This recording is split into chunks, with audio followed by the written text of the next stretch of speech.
in terms of like the upgrades and downgrades, who stood out from the assistant coaching carousel? A couple I think got better. I'll go through some quickly. We already mentioned one. I think Clemson going from Brandon Streeter to Lincoln Riley, probably an improvement, seeing as how this show had been harping on how Clemson had to do it for the last 3 years. We should probably give him credit for getting better by doing so. I think Tim Beck leaves to become the head coach at App State.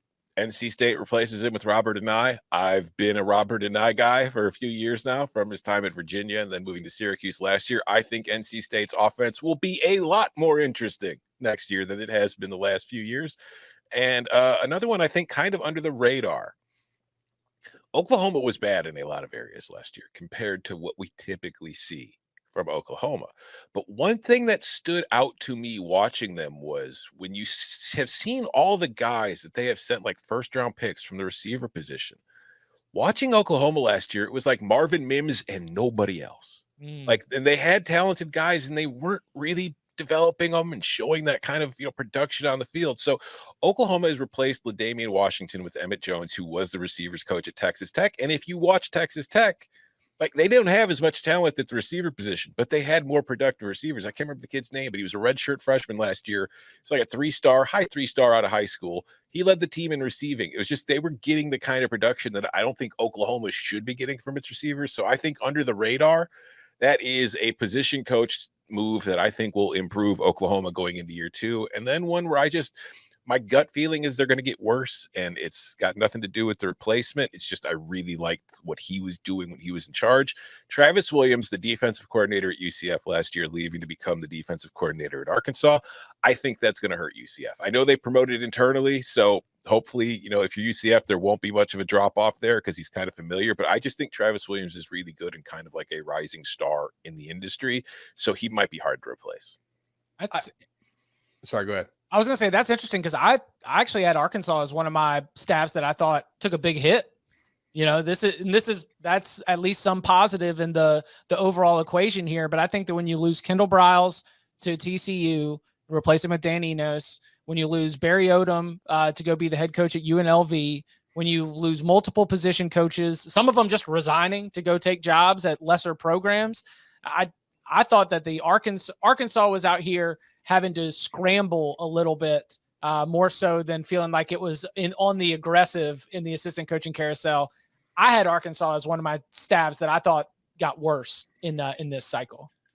There are definitely people at Auburn who I know who are like pretty powerful people who long think that Travis Williams eventually will be the head coach at Auburn. Like not in a year or two, but 10 years down the line, head coaching material type guy.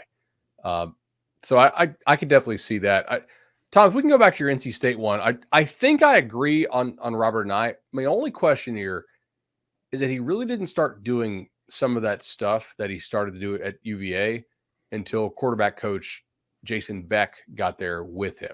And Beck went with him to Syracuse, and Anae went to NC State, but Beck remained and is the OC now at Q. So I'm curious to see what does Anae sans Beck look like for NC? I think it's definitely going to be an upgrade over Tim Beck, who I don't think was a very good offensive coordinator, to be honest. At least not Coastal Carolina, by the way. Correct. And I thought he made an inspired hire offensive coordinator wise. He got Travis Trickett, who I thought was working miracles on an annual or a weekly basis last year at USF. But I'm just curious to how the Anae thing will work out without Jason Beck. Will Brinson called the Uber for Tim Beck. Come and pick him up.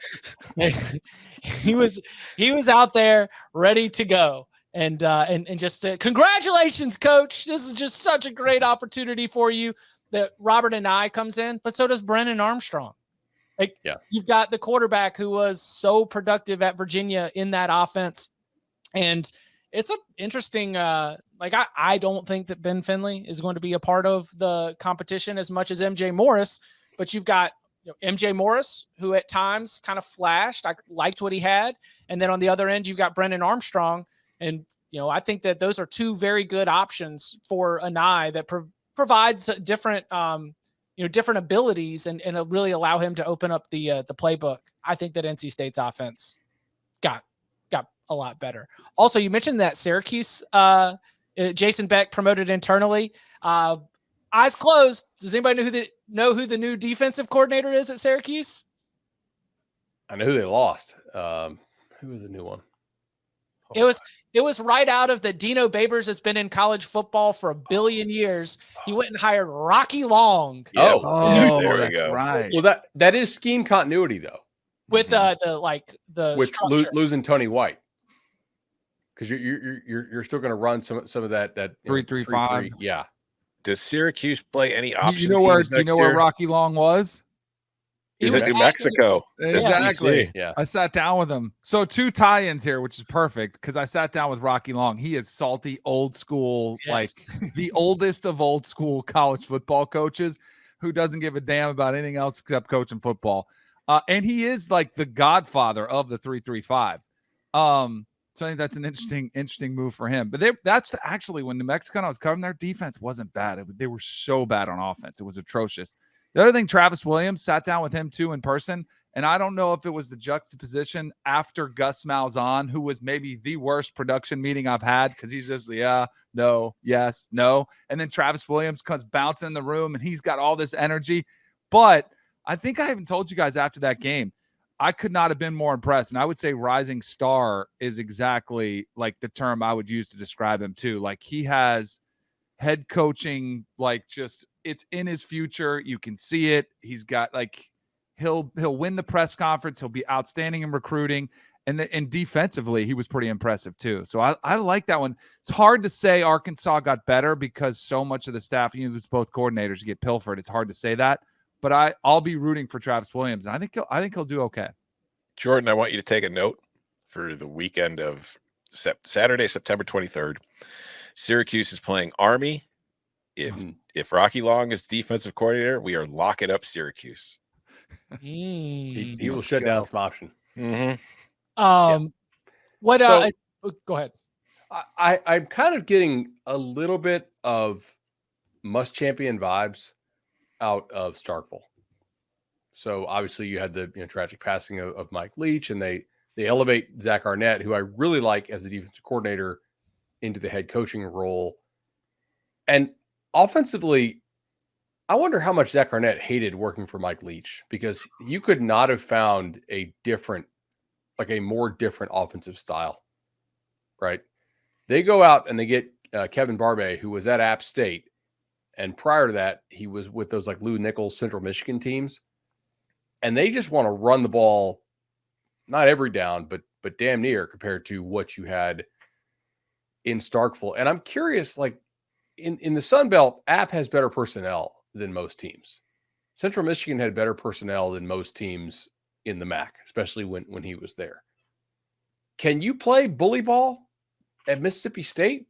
I'm not sure that's going to work. Like the last time we kind of tried to see that, Sylvester Croom's tenure there did not go very well. And in the interim, Mississippi State has had offensive genius Dan Mullen, offensive genius Mike Leach, and a guy, the Joe Moorhead, who we think pretty highly of offensive coordinator wise and offensive coaching wise.